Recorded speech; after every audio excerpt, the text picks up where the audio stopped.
10 तारखेला सन्माननीय समाज कल्याण मंत्री शिरसाट साहेब यांच्या दालनामध्ये बैठक झाली।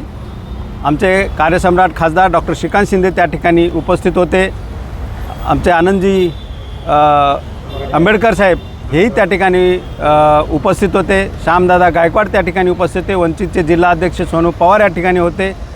आपले RPIचे जिल्हाध्यक्ष प्रल्हाद जाधव त्या ठिकाणी उपस्थित होते आणि समाजातील सर्वच या ठिकाणी प्रतिनिधी त्या ठिकाणी होते आणि स्वतः बौद्धभूमी फाउंडेशनचे अध्यक्ष प्रमुख महारथो गौतम रत्न हे सुद्धा त्या ठिकाणी होते आणि त्याच्या माध्यमातून मागणी केली की आमच्या खूप दिवसाचा हा जो लढा आहे हा आम्हाला आमच्या समाजाला ही जागा विकसित करून द्यावी।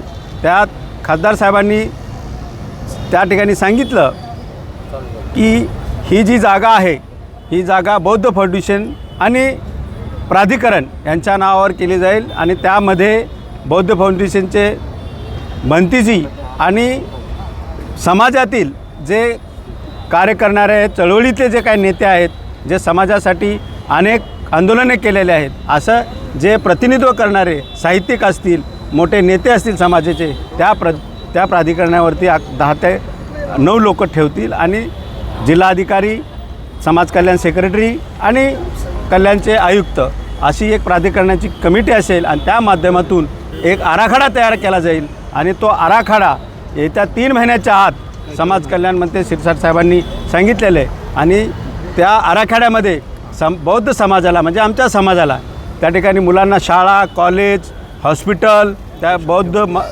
जागतिक दर्जाचं बौद्धगयाच्या धर्तीवरती बौद्ध स्तूप, त्या ठिकाणी मेडिटेशन सेंटर असेल, भंतीजींना राहण्यासाठी सोय, अशा सर्व सुखसोयी त्या ठिकाणी उपलब्ध करून दिल्या जातील आणि तो त्याला लागणारा जो निधी आहे तो कमी पडला जाणार नाही। तो त्याच्यातला अर्धा निधी ते 50% निधी लवकरच ह्या 3-4 दिवसामध्ये ते उपलब्ध करून देणार आहे। त्याचं परिपत्रक ही सुद्धा 50 कोटीचं परिपत्रक पण आणि इतिवृत्त मीटिंगचं या ठिकाणी त्यांनी दिलेलं आहे। मी आमचे खासदार डॉक्टर श्रीकांत शिंदे यांनी समाजासाठी मी सर्व महाराष्ट्रातील माझ्या बौद्ध समाजातील आंबेडकरी चळवळीतील सर्व समाजांना मी सांगू इच्छितो की एक चांगला निर्णय, समाजाला न्याय मिळालेला निर्णय, हे 30 एकर जमीन मला वाटतं भारतामध्ये किंवा महाराष्ट्रामध्ये कुठेही असं झालेलं नाही। अशी एवढी मोठी जमीन, एवढी 30 एकर जमीन जागा आज प्राधिकरणाच्या माध्यमातून बौद्ध भूमी फाउंडेशनच्या माध्यमातून त्यांना आणि प्राधिकरणाच्या माध्यमातून त्याच्याकडे दिली जाणार आहे आणि त्यांच्या माध्यमातून एवढी सगळ्या समाजासाठी ही एक ह्या महाराष्ट्राला समाजाला न्याय देण्याचं कार्य आपले खासदार डॉक्टर श्रीकांत शिंदे साहेबांनी केलेलं आहे।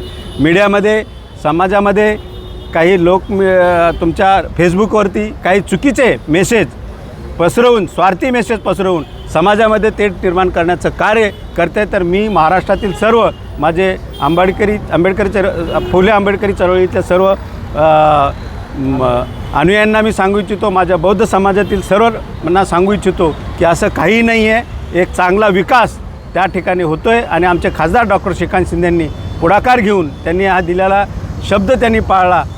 आमच्या समाजाच्या वतीने, माझ्या मतदारसंघाच्या वतीने मी त्यांचं खूप खूप खूप आभार मानतो आणि बौद्ध समाज हा त्यांचा ऋणी राहील असं कार्य पूर्ण महाराष्ट्रामध्ये, पूर्ण भारतामध्ये आपण करून देत आहे, त्याबद्दल त्यांचं मी खूप खूप आभार मानतो।